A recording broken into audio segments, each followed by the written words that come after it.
want to introduce Riley and welcome him to our group. He's been studying, he's a graduate student at the University of Iowa, studying with Professor Allison Jaynes, who has been on some of our calls and in our group. So as you know, Allison, we have a wide variety of expertise in our group here, a mix of scientists and citizen scientists, and interested in hearing about your new results and kind of, especially sort of the, starting with some of the plain language synopsis of that. And then also connections to possible observations. You have a great group here that might be able to help with further work as well. So I will turn it over to you guys.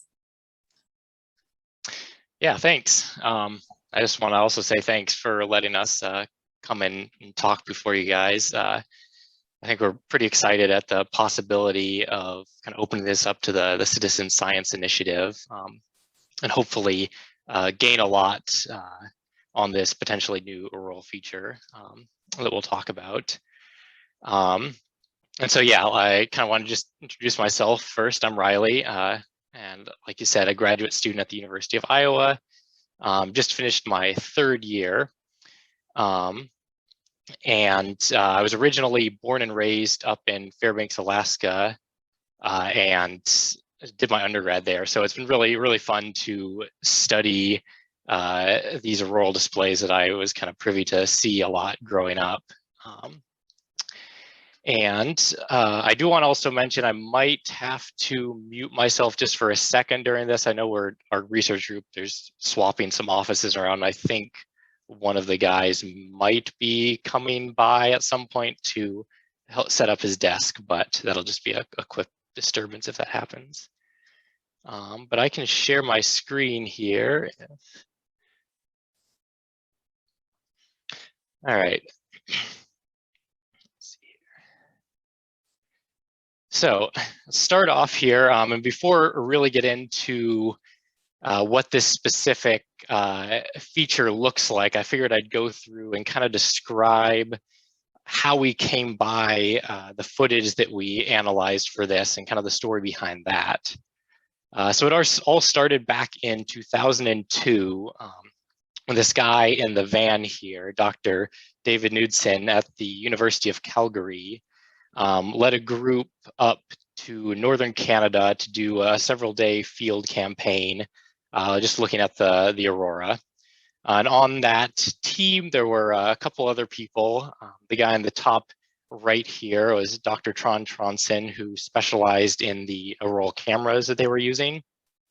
And then the bottom right here was Sarah Jones, who at the time was an undergrad that was joining the team. But she has since gone on to get her PhD and is now working at NASA Goddard. So the point of this field campaign was to test out some new or fairly new equipment that they had.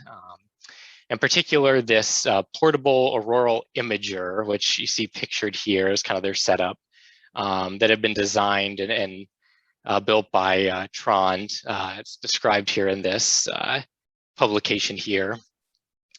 So it's basically just a camera to view the aurora, basic CCD camera with the lenses that they used. Had a fairly narrow field of view.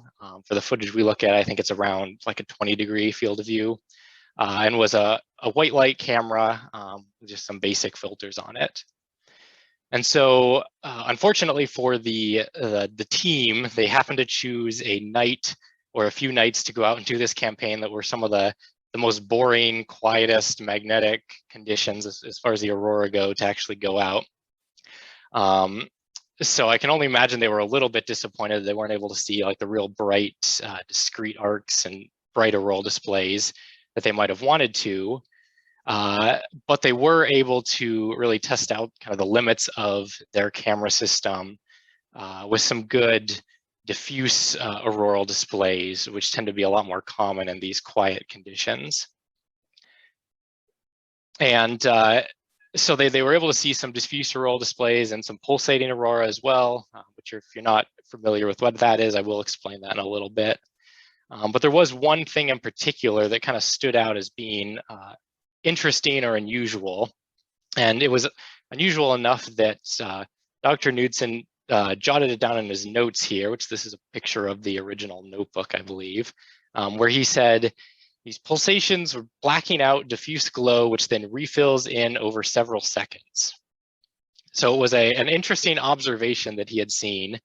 But the purpose of this campaign wasn't really to discover anything new or make any big scientific progress, anything like that. So it kind of fell by the wayside for a while. So you kind of have to fast forward a few years. So this was taken, that footage was taken in 2002. And if you fast forward a few years, we're now, that undergraduate Sarah Jones is now pursuing her PhD at the University of New Hampshire. And she happens to be in the same research group and share an office with my advisor, Allison Jaynes. Allison's research involves pulsating aurora, which this footage that they had taken back in 2002 was sort of tangentially related to the work she was doing. And because of that, this footage was sort of passed along there. And if I'm messing any of this up, Allison, you can definitely chime in. But so she came by this footage, and for her thesis did sort of some preliminary analysis and preliminary work with this data, but it wasn't the main topic of her thesis. So again, it kind of fell by the wayside. And after getting her PhD, she moved on to work in other areas and kind of got put on the back burners until fast forward again another few years, and Allison gets a position at the University of Iowa, and I come on, where I come in as a graduate student interested in getting involved in auroral research. And so I now have the time to look at this interesting footage in a little more detail. And so what specifically was I looking at? Well, this diffuse auroral eraser, as we call it, kind of categorized into 4 phases. And from my experience, YouTube videos never really come out well through the Zoom. So I'm gonna, in the chat here, I'm gonna paste a link to the YouTube video that kind of shows this up in a little bit sped time. So if you want to actually watch the video while I describe this, feel free to do that. But so we categorize it as 4 phases. The picture here just has the first 3 phases. And so it starts in this first phase, the background phase, which is basically just normal diffuse aurora, dim, homogeneous. And then, so it's kind of like as a background layer. Then the second phase, which we call the brightening phase, happens when this much brighter arc or stripe of aurora appears on top of this background diffuse layer. And then that arc brightens and then quickly disappears. But what's really interesting is now that background layer, the background diffuse aurora, is darker where that brighter stripe had been. And that we call that the third phase, or the erased phase. And then after that's background aurora has been erased, in the fourth phase, which is called the recovery phase, the diffuse background slowly recolors in again until it's like it was to start with, kind of its initial condition. So another way to visualize this is to average a few pixels from across one of these events, kind of like I've highlighted here in the red dots. And if we trace that across time, we can get a time series that looks like this, where here the x-axis is time, about 2 minutes or so of data, and the y-axis is just pixel intensity. And so here again, we can see the 4 phases pretty clearly. The initial phase, where you have a fairly constant brightness in the solid green, and you get this brightening in the dotted red, and then the darkening and erasing in this solid black, and then again this slow recovery in the dotted purple.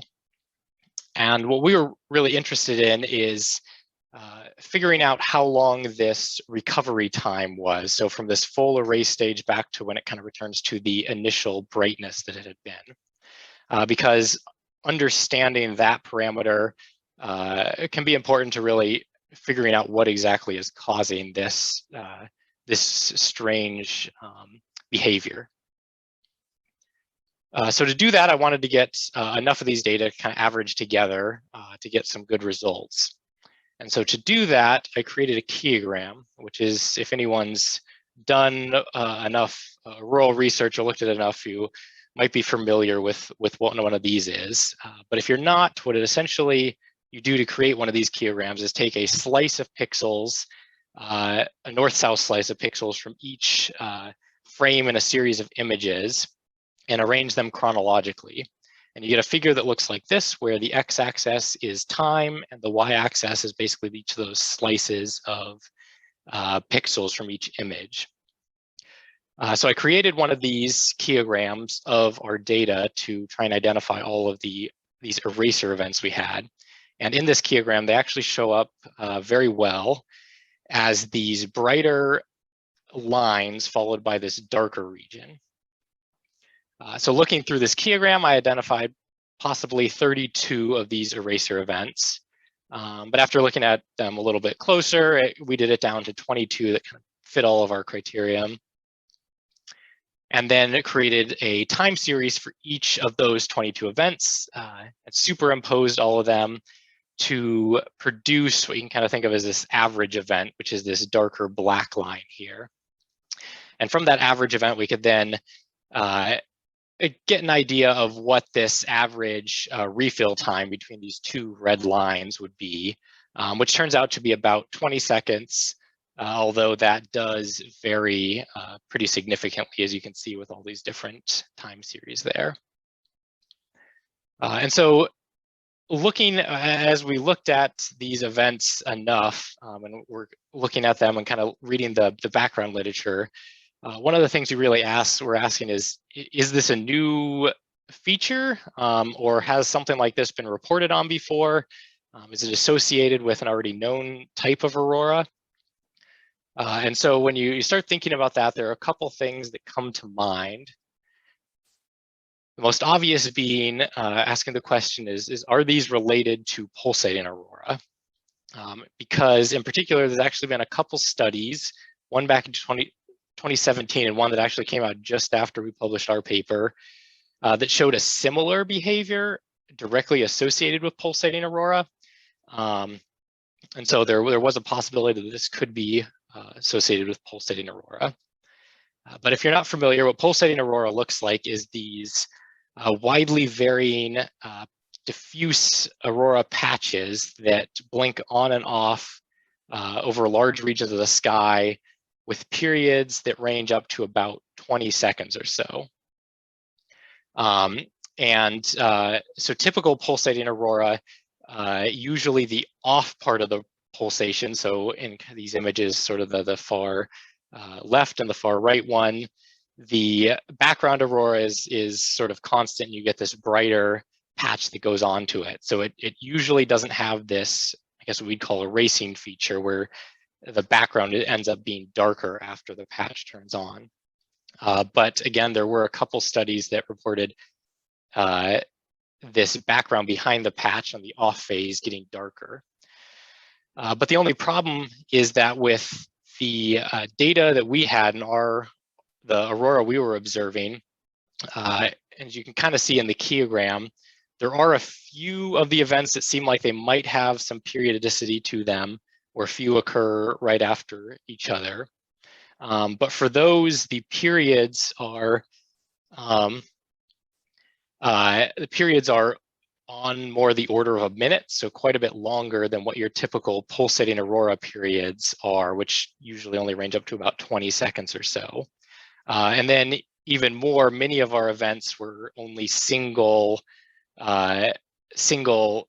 events and didn't have any additional ones, which wouldn't really fit the criteria for your typical pulsating aurora. And then finally, the actual sort of visual morphology of at least the section of the sky that we can see in the images doesn't really match too well with typical pulsating aurora. So it is possible that these diffuse auroral eraser events are related to some sort of atypical or less common pulsating aurora, but really without more data and more observations, we just can't say for sure. Now, another type of aurora that this could be related to is something known as black aurora. But the problem here is that black aurora usually appears like these regions with no emission within the aurora that tend to be fairly static, at least along the time scales that we were looking at for these auroral eraser events. And in fact, you can actually see some black aurora in the footage we captured that's separate from the eraser event. So these darker patches that you see along this keogram are actually regions of black aurora that are kind of drifting through the field of view. And I know Sarah Jones and some of her students, I think, have done some work to study those black aurora, but I don't believe that's resulted in any publications yet. I'm studying specifically from this data. While it doesn't seem like these diffuse auroral eraser events are directly related to either pulsating aurora or black aurora, it is very likely that there is some common link between all three of them, in particular in the type of wave particle interactions you get out in the magnetic field, like the Van Allen radiation belts and stuff, that actually cause the particles to precipitate into the atmosphere and cause this type of aurora. And so better understanding these diffuse auroral eraser events could also really help us understand these other types of more diffuse but dynamic aurora. And kind of it all plays into the same similar category of aurora. And so I just wanted to finish on just a few additional thoughts. The first being that these diffuse auroral eraser events that we observed occurred during very quiet magnetic conditions that likely occur pretty often. And it also seems to be that when the conditions are right, you get many of these events occurring within a fairly short period of time. And so both of those points raise the question of, are these diffuse auroral erasers rare? Or is it just that they're difficult enough to identify without the proper equipment that no one's really reported on them before? And to really answer that question, we just need more observations, which is why I was excited that you were willing to let me present this to you guys, because I kind of want to ask the question, either have you seen or do you know anyone who's seen aurora that look like this? And if so, we would love to hear about that and get our hands on any data that you have. And you don't need to answer that question right away, but I kind of just want to put that out there, and we're trying to get the word out to as many people as possible that look at the aurora on a regular basis. And so with that, I guess I can open up things up to questions. I think I saw there were a few that came up in the chat. Yeah, there's a bunch in the chat. I just want to also mention there's a third option to why this hasn't been discussed before, that people have seen it and recorded it, but just didn't care. So I don't know if, so there is one question I think related to that, and we can start with that, where Liz was asking, are these possible to be observed with like normal cameras now, or would they be too dim? I guess when you say normal cameras, I'm not a huge camera expert. I would guess that, like, you know, your typical like more advanced amateur aurora camera would be capable of seeing something like this. I doubt something like a cell phone camera would have that ability, but really I guess I don't know as much about the state of cameras and the specifics there to answer that. I think actually Vincent said he might have seen something like this, and this might be a good chance to jump in if you would like to comment on that, Vincent, where you were and what kind of camera or anything you want to say about that.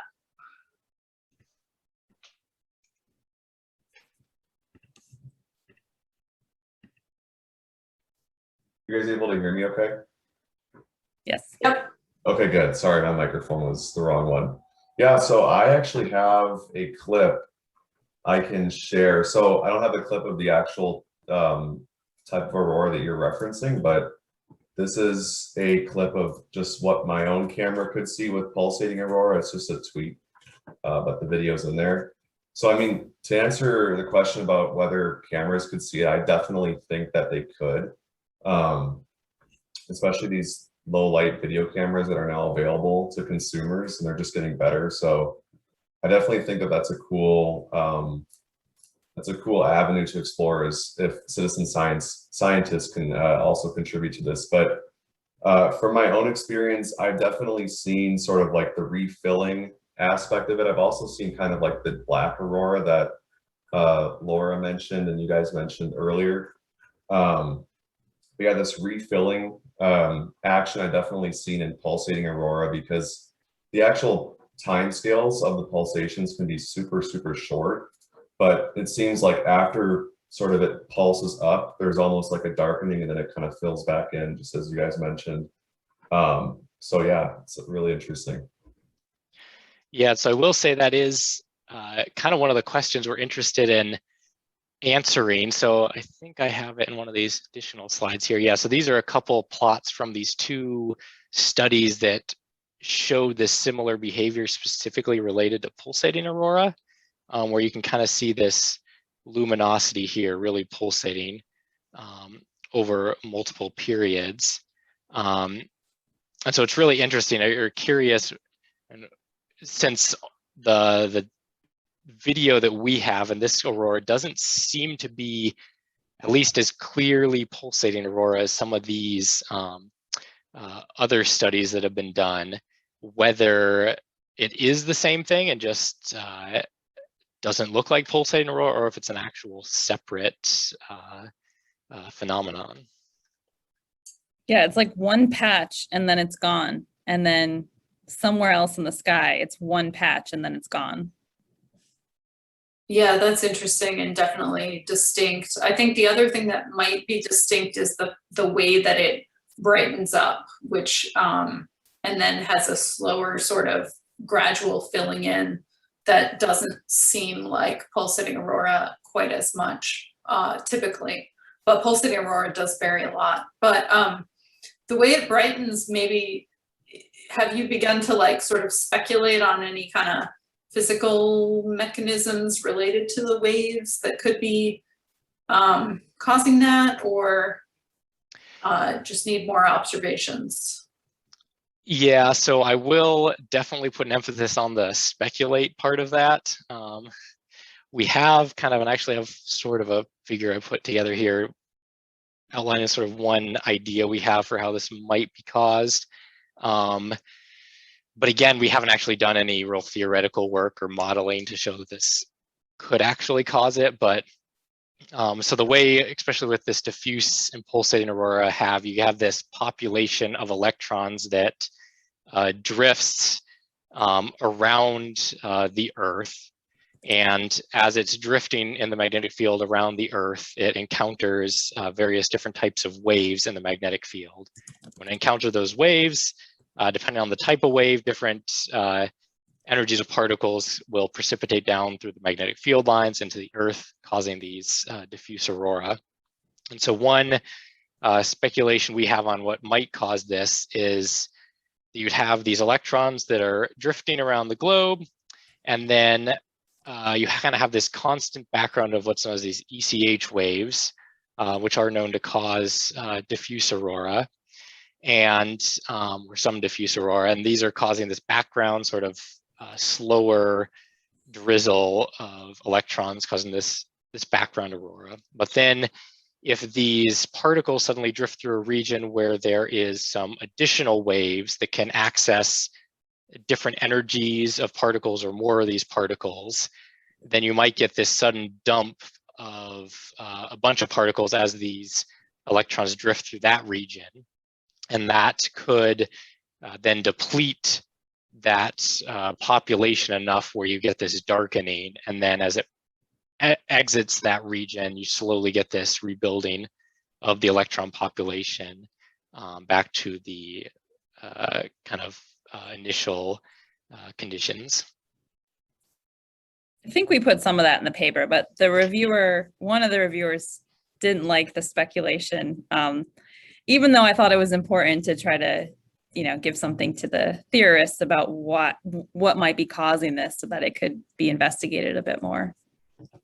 Yeah, there's a good question in the chat, I think from Gunjan, about, you said this was a quiet time, but do you have any information about whether there were any substorms before or after this, or whether there were any unusual solar wind conditions?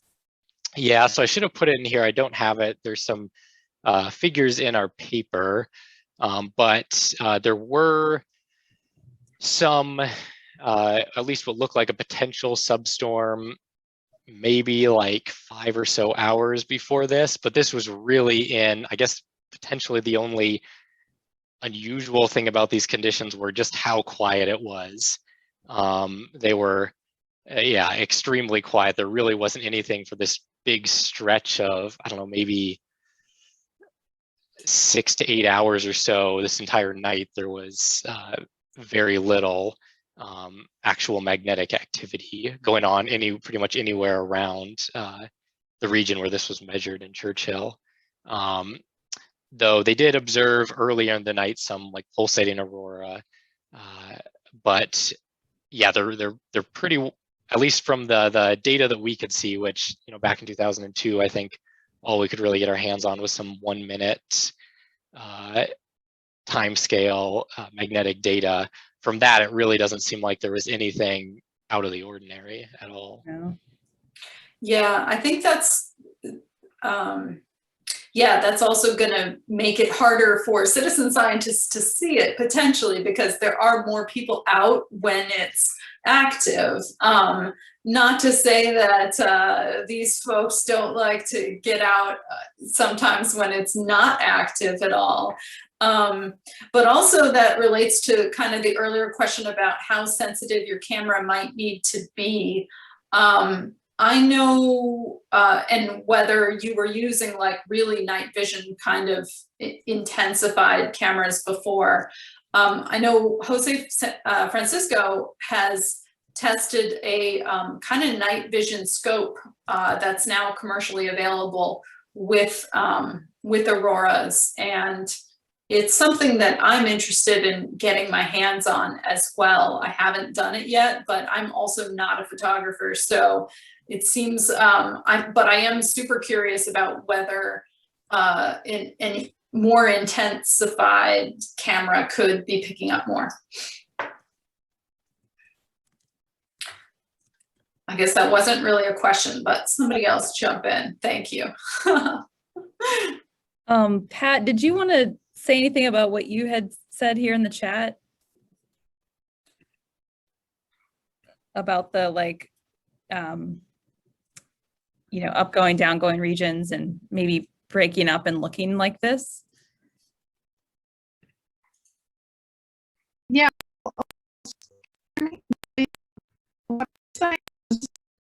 Oh, your mute is going on and off quite quickly.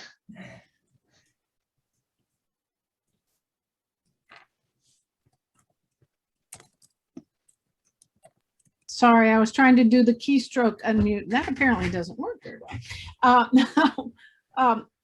This was really not so much on this one, but the one you showed before that had the dark stripes in a more constant aurora. Those, when we were looking at the electric fields from DE and Atmosphere Explorer, we'll often see the global field and line current break up into up and down sheets. Right. And that can give you the what looks like a black aurora in the middle of a bright aurora just from a return current that's sandwiched between two normal upward currents. But I think your model of the chorus causing dumping of the electrons, and then because they're dumped, there are fewer left behind to continue to scatter into the lost cone. I think that's a reasonable assumption. Good for you. Yeah, and I will reiterate, yeah, so this is, I think I saw a question in the chat about the black aurora again. So reiterate, this is a different type of aurora that you have here. I'm not an expert on black aurora, but it looks much more static type of aurora that tends to be these patches, and the patches themselves can move and they might change a little bit in shape, but they don't vary as much in brightness like these erasers or even pulsating aurora do. I think you can even see in the keygram, but also some of these images, like you have regions here and here, which you get these darker regions with no emissions that I think could possibly be like black aurora or classified as that. Was there any pulsating aurora going on during this event? Not at least that we can see in the, at least typical pulsating aurora that we can see in the video. So this is one of the kind of unfortunate things. It would be great to have an all sky camera at the same time. And I kind of searched around, wasn't able to find anything at least easily available. So it's, you know, maybe possible somewhere else in the sky there was some pulsating aurora. From the notes, I don't know if you can really see here, but they do mention seeing pulsating aurora earlier in the night and kind of before this and potentially after it. But at least in this region of the sky, there wasn't any clear typical pulsating aurora. Was it in the morning that this was observed locally? Oh, let's see what time. I think it was, yeah, around just after, I believe it was, yeah, very early morning, just after midnight. I think, yeah, this is UT. I'd have to remember, look at a paper to see specifically what time, but yeah, it was, oh yeah, here we go. In his notes, it's, I'm assuming, yeah, 2:55, 3 a.m. Very cool, very cool. And I want to point out that Allison put the paper in the chat, so you can get a direct copy of it there, not behind the paywall. And I wonder if your paper, I haven't been able to open it yet, but is there supplemental data with like the video or the images themselves, like if people wanted to look at that and then say, have I ever seen something like this, or have more of something to look for? Yes, there definitely is. I don't know if the publicly available, so we have it, I know it's definitely available through the JGR publication there. I'm not sure if that stuff is at least linked publicly available. If anyone has questions, definitely shoot me an email and I can pass that along because we have it all. Actually, I do believe the paper does have the original video file is linked on a public database there, actually, in one of the references at the end. So if people are interested in downloading that, it's a pretty big data file, just be aware, but yes, that should be linked in the paper. Yeah, you've got it at like Zenodo or something, right? Yeah, that sounds about right. Okay. Yeah, that would be really handy to get participation in trying to identify prior observations. It's verbal descriptions are a little bit tricky to try to communicate across to some of the communities. So the more that we can provide with visual reference, that really helps. Great, awesome. Any final comments or questions?